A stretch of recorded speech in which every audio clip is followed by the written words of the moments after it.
Thank you, Madam Deputy Speaker. It's a great pleasure to move this adjournment debate. I'm most grateful to the Speaker for granting it. And the Minister at the dispatch box and I, we are both Lincolnshire MPs, and we share the burden of knowing that the Lincolnshire Police Force, Madam Deputy Speaker, is the most underfunded police force in the country and could really do with an extra £10 to £15 million per year in order to provide an extra 200 plus police officers, more technology, more cars, in order to prevent crime and secure more convictions. So imagine, Madam Deputy Speaker, my surprise and concern when last October I read that the Foreign Office had granted a 3-year contract for the sum totalling £46 million to help not the Lincolnshire police force, but the Lebanese police force. And I thought, what's going on here? I thought, this feels to me, in my honest opinion, Madam Deputy Speaker, this feels to me a grotesque abuse of taxpayers' cash. Because my constituents in Boston and Skegness believe that it's the Lincolnshire police force that should be properly funded.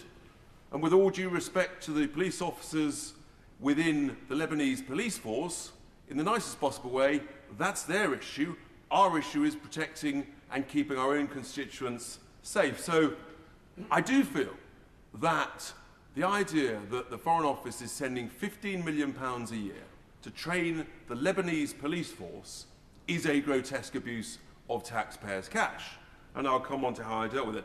But of course, when contracts are placed by the government, someone has to deliver that contract. So let me now introduce you to a group of companies under the umbrella banner called Siren.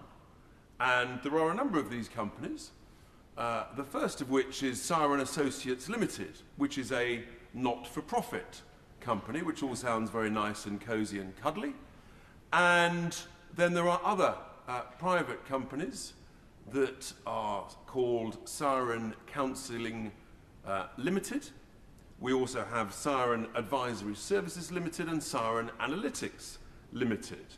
And those are owned and controlled by the 4 directors in varying different ways of the 4 directors of the not-for-profit company Siren Associates Limited. Now, this is the company that has pitched for the contracts from the Foreign Office, and not just the 3-year contract that I referred to that was granted in September 25 for £46 million, but no, it actually transpired that Siren Associates Limited, this not-for-profit company, had secured 2 previous contracts in 2021 and 2022 for the sums of £15 million for 1 year and then £16 million for 2 and a bit years in order to provide the same sort of services to the Lebanese police force. Now, people might think, well, that's all very well. I was surprised when I saw that actually, when you read into the accounts of Siren Associates Limited, which are incredibly brief because they claim the exemption from full accounts despite huge contracts from the government. They claim the exemption for small company accounts, which means there's no profit and loss account. There's no explanation of how they are spending this taxpayers' money overseas. What an amazing job they might be doing or not doing. Who knows? Because they haven't explained how many police they're training and supporting in all the various ways. No idea whatsoever. The only interesting thing that I spotted, Madam Deputy Speaker, was at the end, when I saw that related party transactions showed that millions of pounds are going out the side door to the directors by way of directors' fees and also by way of management fees to 3 separate Siren companies. It's quite hard to sort of work it all out, but I've done my best, and it appears to me that within the first 2 contracts totaling some £31 million, during that period, some directors' fees of £3.2 million were paid over that 5-year period. which means that the directors were probably taking out per annum more than the Prime Minister is paid. And then there's an additional 12 and a bit million by way of management fees to these other companies. And it's probably just worth a little while sort of reflecting on the four directors of this company, Siren Associates, who one is a British citizen who appears to live in the United Kingdom, and two others are Lebanese citizens who live in Lebanon, and one is a Swedish citizen who lives in Sweden. I would have thought that directors' fees of more per annum than the Prime Minister is paid is a king's ransom in Beirut, in Lebanon.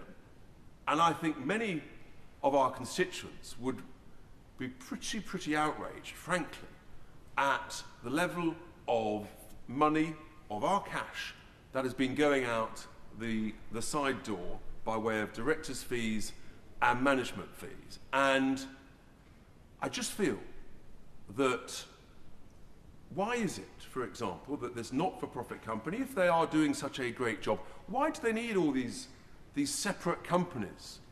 Why not have it in any clear and transparent way within this not-for-profit company that is clearly giving the impression of a great charitable noble endeavour? And maybe that was what helped persuade the Foreign Office to grant the contracts. We don't know. But I think it's rather, there's a sort of anxiety about why so complicated, why so little transparency, why so little information about what is actually the performance and the quality of what they have done. Anyway, so we've got these four Siren companies. We don't really know how they're performing. What we do know is that the what's called the sort of the framework contract under which these contracts were granted is the Conflict, Stability and Security Fund, a multi-billion-pound fund. And there are accountability reports and audits of that done by the House and various others. And that fund has been very heavily criticised here in the UK in terms of its performance, with all sorts of red and amber alerts, which gives one rise for considerable pause for thought. And of course, we all know that sadly Lebanon is in it is essentially in a difficult place. It is essentially a war zone. And what we do know is that the police force, when you actually drill into it, there are regrettably, but unquestionably, considerable links between the Lebanese police force and the proscribed terror group Hezbollah. And taxpayers might wonder whether, is it a really good idea to be helping to send our taxpayers' cash to the Lebanese police force, which clearly has significant links to, there's no question about this, to Hezbollah. And that, I think, is a genuine concern. But in no way am I at all suggesting that that may have any involvement with, I'm sure, the very lovely and nice four directors of Siren Associates Limited. But last October, when I learned this, I put out a tweet, Madam Deputy Speaker, and I gave my honest opinion that I felt that this is a grotesque abuse of taxpayers' cash to grant a contract for £46 million to help train the Lebanese police force. And I expressed my concern about millions of pounds going out in fees to other companies. Now, this was not well received, I think it's fair to say, by the four directors, who they sent me a letter from their lawyers at the end of October. And just recently, Madam Deputy Speaker, I have been notified that I will be receiving a writ and that they will be suing me. Now, I believe that it is a fundamental duty of a Member of Parliament, all of us across all parties, to scrutinise the expenditure and the value for money and performance of taxpayers' cash.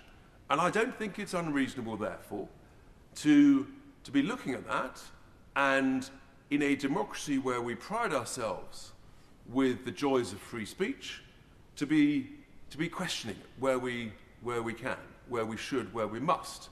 And sometimes that might involve some language that some might find a bit bullish, some might find a bit offensive, some might find a bit too gentle.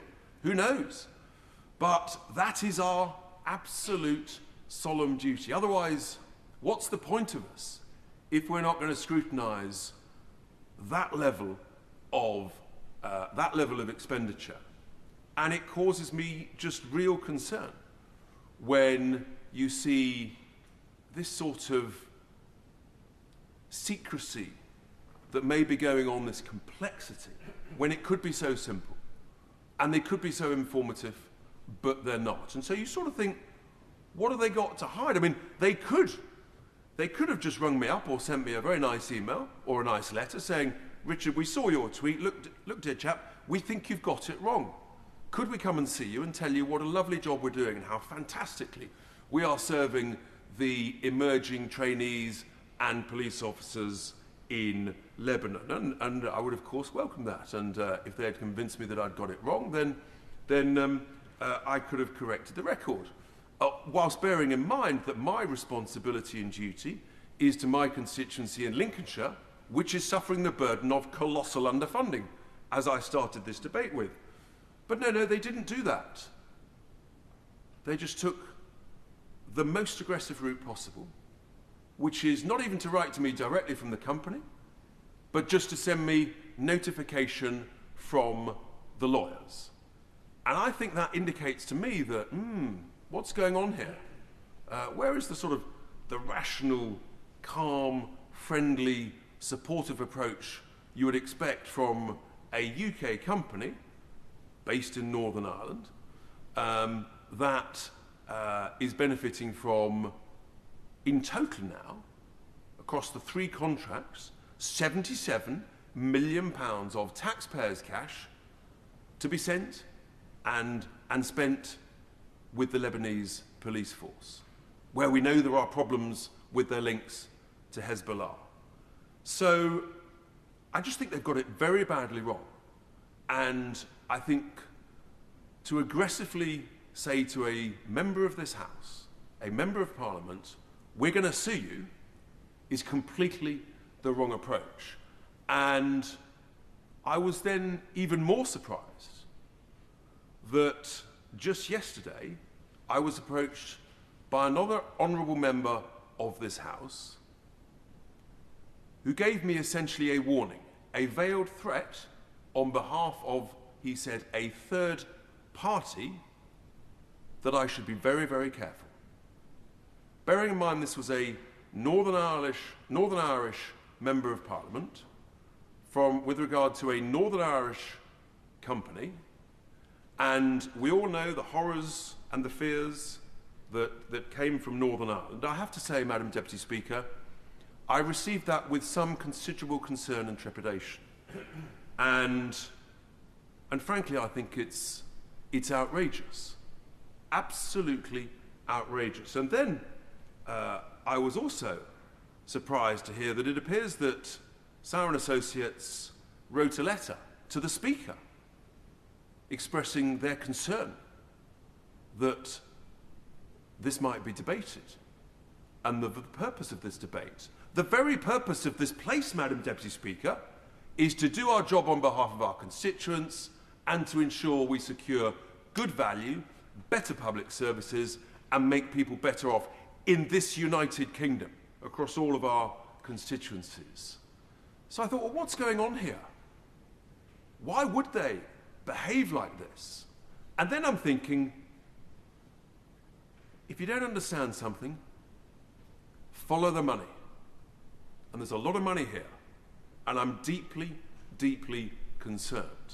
And therefore, my questions that I pose to the Minister, a fellow Lincolnshire MP, is simple, actually. It is, does he condemn, on behalf of the government, a Member of Parliament being threatened in this way? Does he condemn a lawsuit by a company against a Member of Parliament merely seeking to secure good value and to scrutinise taxpayers' cash, as I have received? And given this chain of events, I've asked the Minister, I think there should be a full and proper inquiry into what's going on here. Who's granted these contracts? Where is the accountability? Where is the assessment of how well they're doing? Because we don't know anything from what's in the public domain because they haven't told us in their accounts, which I believe they should have done. And then I think finally I asked the Minister, after those three things, to condemn the threats, to condemn the lawsuit, to conduct a full inquiry into what's going on with these contracts.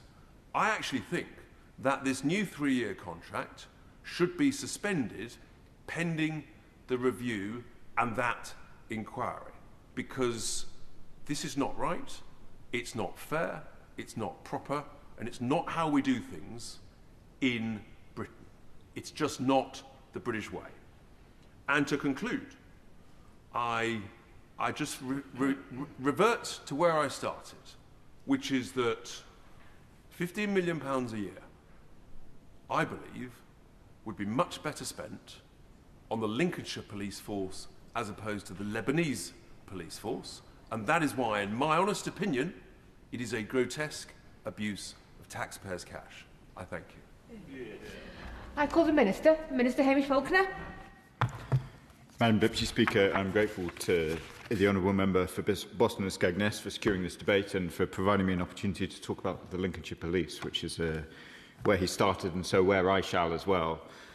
He will be pleased to know that since what is after years and years of underfunding for Lincolnshire Police, that we've secured £12 million further a year in the first multi-year Lincolnshire Police funding arrangement starting in January. I know he will share my gladness in that arrangement.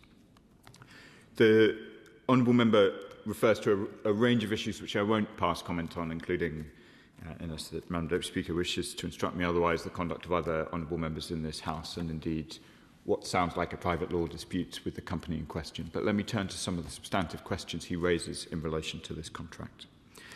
I was pleased to see the Honourable Member briefly earlier today, and I'm very happy to discuss some of these questions in person, which may be easier. I very much agree, however, with the Honourable Member that, of course, the government must spend money diligently in support of UK interests and in a way that delivers value for taxpayers. I disagree with his assertion that the award of this contract being discussed today does not align with those principles, so I will say a little bit about the contract itself, a little bit about Lebanon, and then I will seek to wind up. The Foreign Office currently has one contract with Siren Associates, and it's subject to formal commercial oversight. It is, as he says, part of the overall ISF programme. As the Honourable Member knows, it's to deliver the Internal Security Assistance Programme in Lebanon. That is to support Lebanon's internal security forces, to help them become more trusted, professional, and better able to address Lebanon's internal security challenges. I have seen some of our work in Lebanon. It is precisely aimed at the issue he alluded to. We must see in Lebanon the security forces of Lebanon in control of the whole of the country, not Lebanese Hezbollah, a group which he rightly identifies as a proscribed terrorist group in this country. The programme supports better planning, stronger police operations, improved coordination with the Lebanese armed forces, including in the South Litani sector, which you will know is the area which has been the subject of so much discussion in recent months. It is part of Britain's wider efforts to promote stability in a highly volatile region, something I believe is firmly in the UK's interests. I've seen for myself in the South Litani sector the difference this support is making. And as the House is aware, as the Honourable Member alluded to, Lebanon faces an extremely challenging security situation. The actions of Hezbollah have dragged Lebanon once again into a conflict that neither its people nor its government has sought. We have been clear that Hezbollah's reprehensible attacks on communities in northern Israel must cease. But the disproportionate Israeli military action in Lebanon has displaced over 1 million people and caused significant loss of life. It is in this context that we seek to act. For all of these reasons, it is vital that Lebanon's legitimate security institutions are able to exercise state sovereignty across the country and provide security to Lebanese citizens. Since 2009, the UK has been a close partner of the Lebanese armed forces and internal security forces. We've provided training, equipment and advice to build their capability. That is important support to address key threats to its security. But turning now to the contract currently underway with Siren. The Foreign Office's procurement processes are designed to ensure that all programmes are subject to robust due diligence, that they deliver value for money, and that they're aligned both with UK priorities and the interests of taxpayers both in Boston, Skegness and indeed in Lincoln. The contract with Siren Associates was awarded under the Conflict Stability and Security Fund Framework Agreement, now known as the ISF Framework Agreement. It followed a competitive tender process. It was open to around 80 suppliers, a mixture of not-for-profit and commercial organisations. We received 3 tenders from interested suppliers. Each tender was checked for compliance with published instructions. Technical proposals were assessed against published criteria by a panel of subject matter experts, with scores moderated and agreed through a clear and documented process. Commercial submissions were evaluated separately using the published methodology, with pricing tested against affordability, framework limits, eligible cost rules, and value for money considerations. Due diligence was a core part of that procurement process. That included conflict of interest checks, financial health reviews, sanction screening, and an assessment of delivery and commercial risks. The competitive process was also scrutinised by a commercial governance board, which approved the outcome before the contract was awarded. As I set out in my letter of January to the Honourable Member, the review of Siren Associates did not identify any areas to prevent awarding the contract. The contract is currently valued at £17.2 million over 3 years, so rather less than the increase to Lincolnshire Police over the next 3 years. I'm sure the Honourable Member will be pleased to note. It began, as he says, in September 25. It runs until March 28, and it can be extended until March 2030. Any further changes to the contract would be subject to a further rigorous assessment to ensure continued value for money. The Honourable Member raises concerns about the size of payments to Siren Associates directors reported in the company's filed accounts. I have checked this question with the Department. The Foreign Office's understanding is that other than the fees for services rendered, there are no other payments to Siren Associates directors in their published accounts. The Foreign Office manages and monitors payments to Siren Associates for work conducted for the Foreign Office. We do not, however, have oversight of transactions that do not relate to Foreign Office work. I want to be clear with the House, Madam Deputy Speaker, that all relevant due diligence checks have been completed and deemed satisfactory. We will continue to keep this programme under close review, as we do with all Foreign Office programmes, to ensure it delivers in full. We remain committed to supporting the Government of Lebanon and in addressing threats to its security.